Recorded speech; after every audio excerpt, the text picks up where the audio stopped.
Hey guys, it's Holly here, and before we jump into today's episode, I want to invite you to join us on September 24th for our webinar, How to Craft a Great Job Description.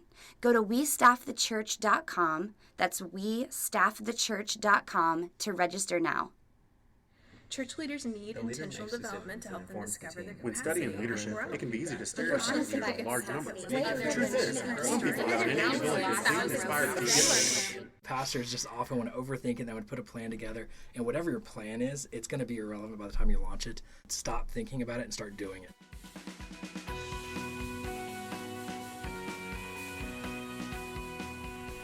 Welcome to the Vanderbloemen Podcast, where we talk about how to build, run, and keep a great team. So each week we bring you a real story from a real leader who is on the front lines of ministry. I'm your host, Holly, and today I'll actually be talking with Nils Smith. Now, Nils is the online pastor for Community Bible Church in San Antonio, Texas. He has built the online church from 0 to over 16,000 in 5 years. I know you're going to love hearing from Nils as he talks about how to build a marketing and communications team for your church and what he's learned as he's moved his young family from San Antonio to Brooklyn. Let's jump in. Nils, I am pumped to talk to you today. You've been somebody that I've followed since my time here at Vanderbloemen. I think you were one of the first email introductions that William sent me. He said, hey, there's this online pastor at Community Bible Church, and you have got to meet him. His name's Nils. And you were so generous to spend time. I think we had a Skype call. I remember that. Yeah, it was like, over 3 years ago now. Right. But just so excited to talk with you. For those of you who don't know that are listening, Nils is the online pastor at Community Bible Church in San Antonio. We kind of call CBC the biggest church you've never heard of. Yes. I mean, you guys have what's attendance like right now? So about 12,000 a weekend. Gosh. And then another 16,000 online. So Yeah, did you hear that? growing. 16,000 online. And you built... Yeah, What do you online call it? church. Church, yeah, online church. Onlinechurch.com is our platform, onlinechurch.com, you built it from scratch. And how many years ago was that? 5 years ago. We just hit 5 Wow. years. Yeah. And 16,000 people in 5 16,000 years. people a week. Yeah. That's amazing. And so not only is that more than a full-time job, you also do a ton of consulting. You help a lot of church leaders out there, whether it's authors or pastors, think about building communications teams and working on websites. I feel like you're kind of all over the country helping ministry leaders. What are some of your favorite ministry leaders that you've gotten to work with? Yeah, it's so fun to take the work I'm doing at CBC and then share it all over. So two of probably my larger clients is Pete Scazzaro in New York with Emotional Healthy Spirituality, and he's been fun to work with the Emotionally Healthy Leader that just came out, and then Nick Vujicic in California. Yes. And watching his platform grow. I joined his team about 2.5 years ago, and he had 400,000 Facebook fans at the time. We just surpassed 7 million this last weekend. Oh, wait. And so it's been Can incredible. you repeat that? 400,000 to over 7 400,000 million over 7 Facebook. million, and no advertising, all organic growth. It's been incredible to watch. His platform grow and develop, and his ministry, has become a global ministry. And his, people often don't know his name. Yeah. But if I say the guy without arms or legs on YouTube, they know exactly. Yeah, he who we're is so talking about. well, and he's been on TLC, right? Been on TLC, just had a show. He's been on Oprah, and he's all over the place. Yeah, he's so inspiring. We've gotten to work with him, and he's just such an inspiration, really changing people's lives all over the world. Absolutely. That's awesome. Yeah. So one of the things that I want to talk with you about is you've built a lot of teams over your years in ministry. Right. And so what we talk about on this podcast, and what we do at Vanderbloemen is how helping church leaders build, run, and keep a great team. Right. So specifically when you're thinking about teams that are focused on marketing and communications, where do you start? Yeah. One of the things that I'm always looking for is really finding the right people. And so the right people that are flexible enough to function in multiple roles. And so as I built online church, and it was just me, in a MacBook. I didn't have a MacBook Pro back then. I had a MacBook. Love it. And we had to build it, but I was immediately looking for who can take my place, so that, because if I was ever going to grow this and build this into something much larger, I was going to need to hand it off. And so somebody who could really handle multiple hats and multiple roles. And so somebody that's flexible is one of the keys in communication, because the platforms are changing. And I look at 5 years ago, the technologies we used were much different. We were even using MySpace 5 years ago. Oh, my goodness. And so now, we're on our third email marketing system that we've used. And all of them were good, but the technology is changing, and we keep having to adjust. And so finding people that are flexible, that are learners, so I often use the Strengths Finder, and so I'm really looking for learners, because you've got to have somebody in communications who's learning the new technologies, learning the new opportunities, and how that those structures are changing, and then is flexible enough to adjust and to learn. So whether that's email, social media, web, we do a lot with the mobile app, but so many people that are finding those new opportunities and engaging with them. Yeah, that's great. We talk about that a lot on our blog. Agility is kind of the word we use. Absolutely. You've got to find agile team members. Yes. When you're building a team. So who or what position was the first hire that you made when you were the, young online pastor at CBC? Yeah. What was that first position that you hired? It was I didn't hire an assistant right away or an admin. I hired an associate, I guess we called him, like the associate online church director, and he basically managed the systems. So I was able to move into a leadership position where he was then managing the scheduling of videos, the coordination with our media team, even the coordination with the volunteers. So where I might recruit and train the volunteers and those leaders from a volunteer perspective, he was managing them, making sure that they were on at the same time, they had the resources they needed.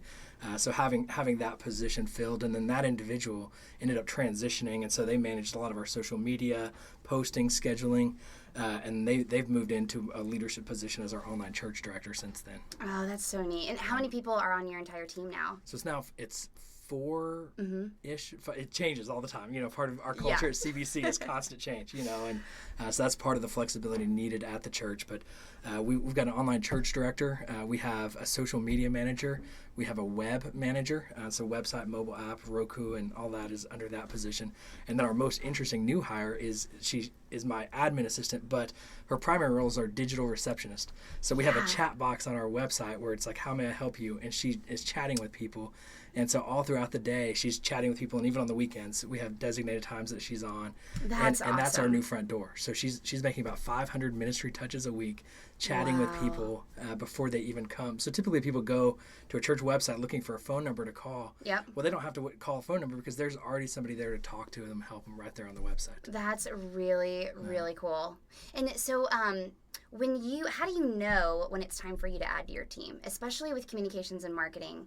A challenge that as a young leader, that I've run into is, number one, with communications and marketing, there's so much, and it's never ending. I mean, you could work every hour of the day and still be doing more. Right. So how do you, Nils, prioritize and know where those gaps are on your communications team to know who to hire next? Yeah, I think we're always, we're looking at data all the time. So we're looking at where are things growing, where's the time investment, where are we getting the most bang for our buck, the ROI of time invested, and then looking at my team and where their bandwidth is maxed. And so we try to stay lean. We're never trying to overhire. We're always looking for young leaders. But looking at if we're really seeing, online church is where we've seen a ton of growth for the most part over the last few years, but really where we need to invest more, and then what are some of the things we need to let go of, or do we need to continue to manage those things and keep somebody in that role or backfill it so that we can really push forward. But we can't, from our perspective, we're always in research and development mode, and so where is it that we want to keep pushing forward? And if we do that, if we're pushing forward, we either have to add more staff to push towards that, or we've got to let go, of some other things. But what so often happens is I built a team of people that are focused on research and development, so we'll often backfill their existing roles rather than just keep them there because they love those new projects and moving into those new territories. So building that team that's always looking to press forward and just being flexible to adjust. That's great advice. That's really helpful too. I think especially a lot of church leaders out there who are limited, they have limited resources. They might be able to, only hire 1 or 2 people to help with communications. Right. So that's super helpful. It's kind of the starting place to think about a team. Yeah, absolutely. So talk to me about, 5 years ago, where did the vision for online church come from? Yeah.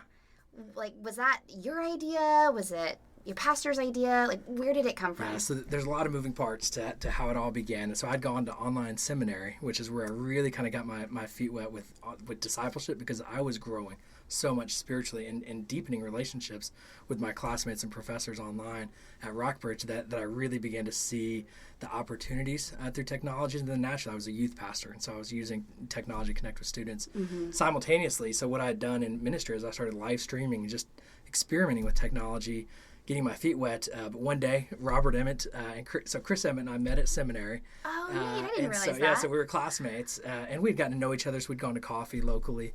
And he said, Robert, the senior pastor at Community Bible Church, wants to go to lunch. You up for that? And I'm like, absolutely. And I was like, when? He's like, this afternoon. Yeah, right now, yesterday. That's our culture at CBC, And that was strange to me back then. I was in a Baptist culture where you have to talk to a committee before you plan a lunch meeting. Yep. And so we went to lunch, and he said, well, how does this online church thing work? And I was like, well, you plug in a camera, you stream it to the internet, and you have a chat room. And he said, how fast can we launch one? He said, one of our elders said we should go on the internet. We're out of space here, and the internet seems like a good opportunity to do church on the internet. And I said, well, it'll probably take 6 months, and we'll figure it out. And Robert says, we don't take 6 months to do anything. And he said, a week? He did. And so he said, let's do it next week. Oh my goodness. And so literally a week later, we found Media Social, which is a platform, kind of a plug and play, where we uploaded our Sunday video to it.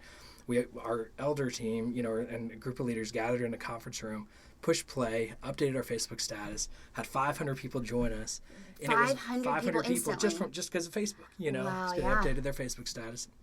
And it was honestly just one of the most moving experiences, where people were praying for each other. It was community happening. And we in that room, they said, is this really church? And we just saw church. We saw the community happening. We saw people, music and ministry and preaching taking place. And they said, is this something we want to commit to?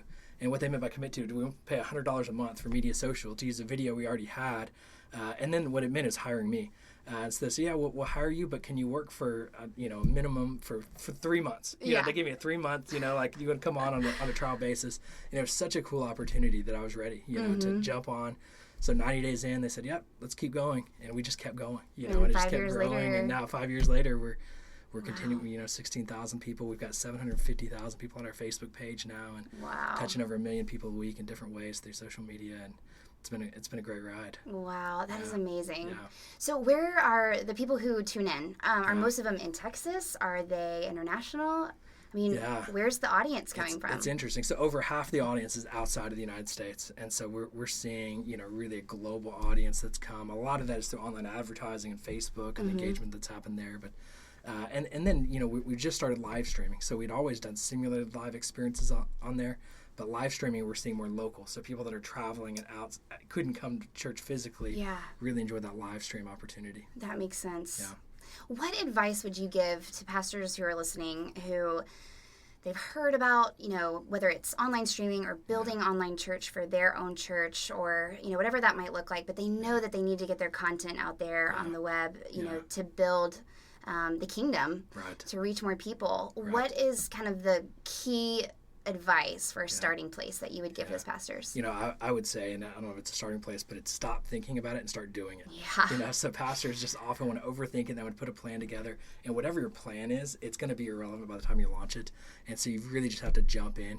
I would say YouTube is a free platform. Get your videos on YouTube. It's not hard. You can record it on your iPhone, upload it to YouTube, but then go from there. Live streaming, Media Fusion is who we use. It's $100 a month, and we get a high quality HD live stream out there. We're reaching so many more people through that, and they can, you put on demand podcasting as a great opportunity. So just start though. Stop the overthinking it and just start. I think for me, that's often, the hardest part is just, it's kind of the 80% rule. If you've got 80% of your plan, just go out there, because that rest of the 20%, what you said, it's going to be irrelevant, or you're going to have to, it's going to be different than you thought, and to shift and change.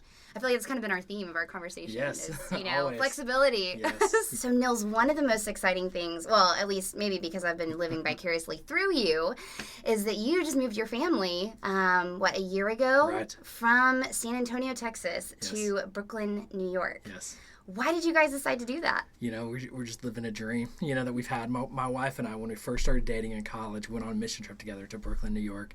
and fell in love with the city. We fell in love with New York, fell in love with the culture, but really fell in love with the diversity, the energy of the city.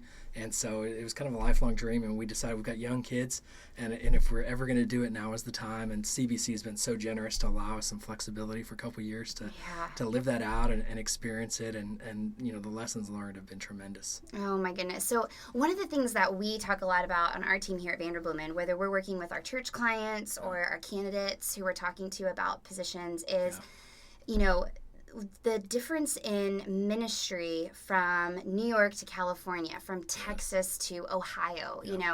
Every geographic area, ministry is different. So I'd love to hear from you as you've transitioned from Texas to Brooklyn. Right. What have been some of the most surprising, specifically with ministry, surprising differences?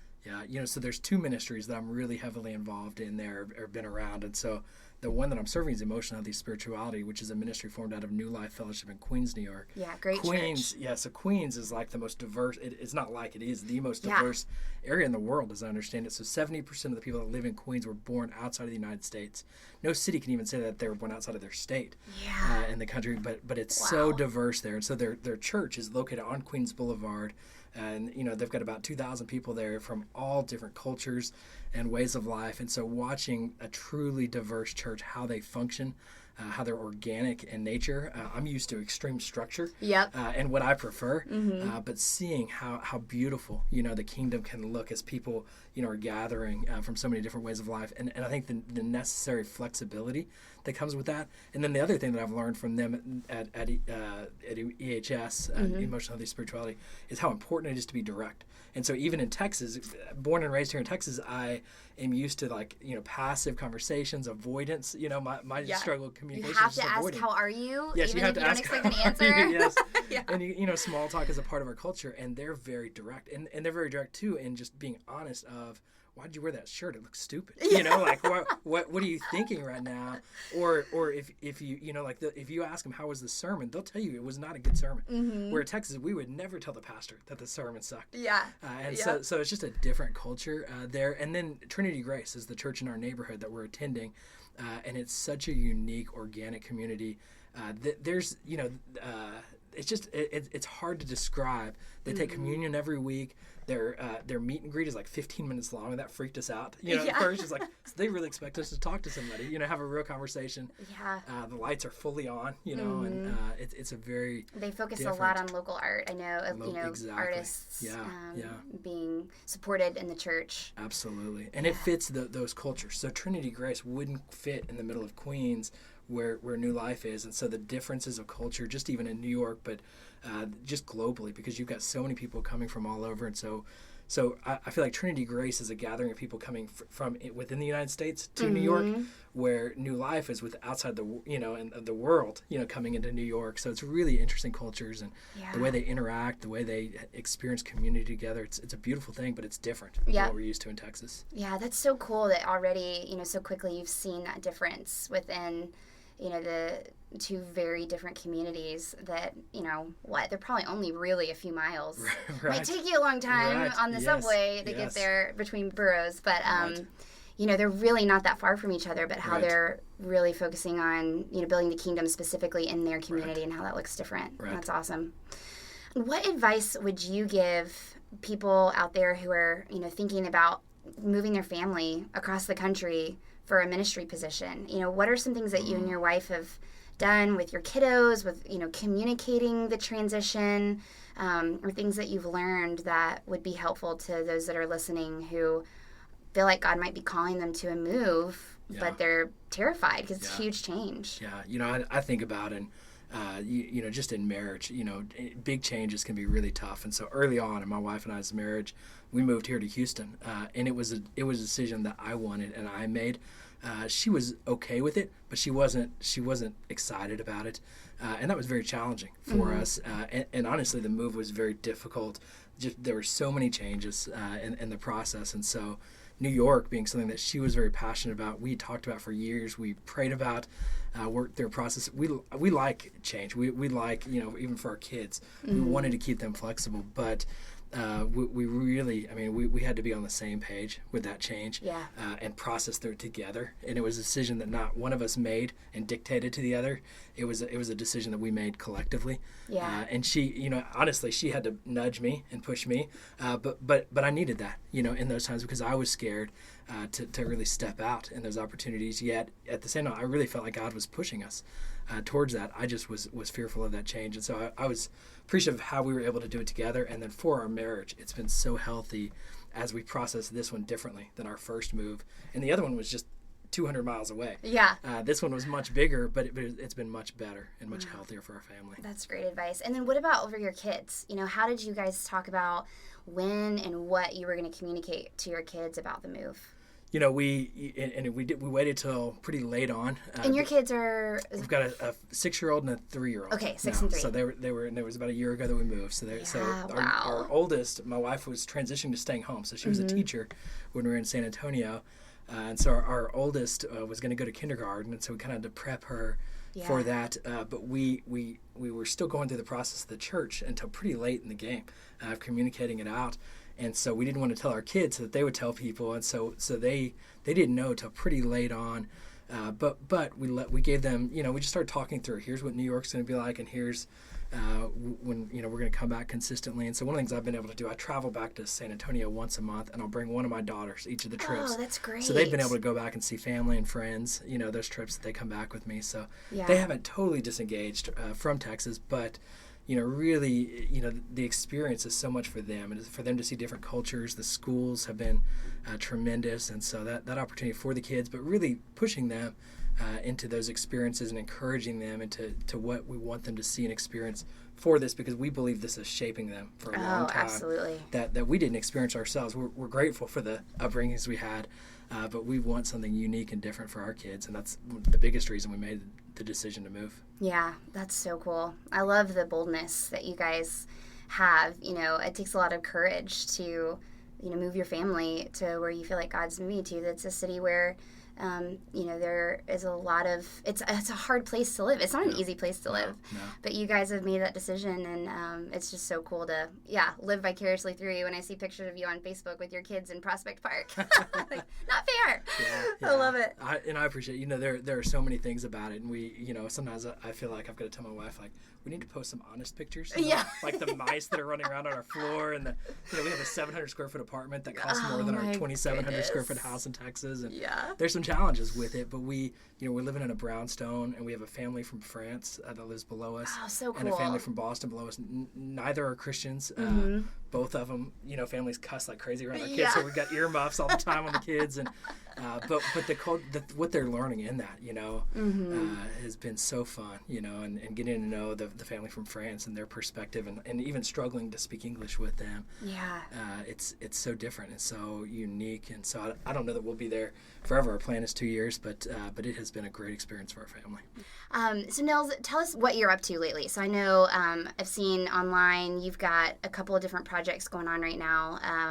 What would you want people to know about where they can find you and what projects you're working on? Yeah, so if you just go to my website, nilssmith.com, we'll take you to my blog, and kind of all the information about the different stuff I'm doing is there on the blog, and having a lot of fun. So really what's going on with me is we're living in Brooklyn, New York, and working for the church in San Antonio, but I am beyond just working remotely for the church. I have a team that works remotely. So I've got a team in the Philippines that help me with my consulting projects, and I've got an executive assistant through EA Help that's helping me. She's in Raleigh, North Carolina, and so really having a lot of fun using these tools and leading a team remotely, both physically in San Antonio and then all over the world through that. And so I'm sharing on my blog a little bit about that, and then I'm doing a lot with the Social Media Church podcast, and so I'm having a lot of fun with Jay Crandon from Saddleback as we just share with church leaders about social media and trying to push in that conversation. Yeah, you guys got to check out that Social Media podcast, especially if you kind of don't know where to start, or if you're out there and you're the person running social media for your church. Nils and Jay have such great wisdom, and you interview several leaders on there. Right.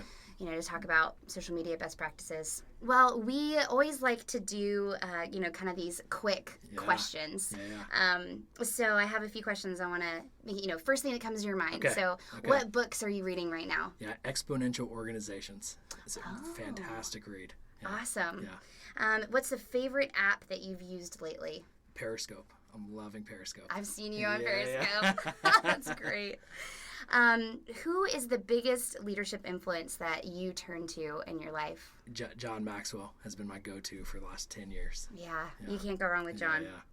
All right, you're going to lunch at Torchy's Taco, literally across the street from our office.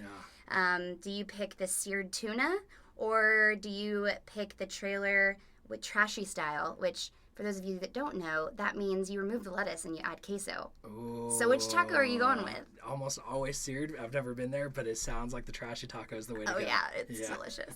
Okay, you're at the end of the game. Yes. You've got a few minutes left. You've got the ball. Do you pass to a teammate, or do you run with the ball? Pass to a teammate. Why? Always pass. It's just more exciting. See what happens. That's awesome. Yeah, throw it in the air. All right, Nils, you have to leave us with your best NYC restaurant. What's your favorite? Okay, so there's like a little hub right there by New Life Fellowship. I work there on Wednesdays, so it's so diverse there. There's 4 restaurants right there that I kind of rotate between. Yeah. There's an Argentinian restaurant. And I don't you'll see it. It's blue and yellow. You know, so I don't know what it's called. There is a Venezuelan restaurant right on Grand Avenue. Wow. Like Picasso something. And then there's a Thai restaurant right next to it. And then right down the street from that is an Indian, Chinese place. So if you Yelp when you're on Queens Boulevard by New Life Fellowship, those 3 restaurants are the tastiest, most unique. None of them, in New York, nobody takes credit cards. It's all cash. Yeah. So you got to take cash, but it's only like $5 or $6 for these restaurants, and it's the best food, the most flavorful food. Your mouth might be lit up, hot, but that's the best food in New York that I've had. That's awesome. I love it.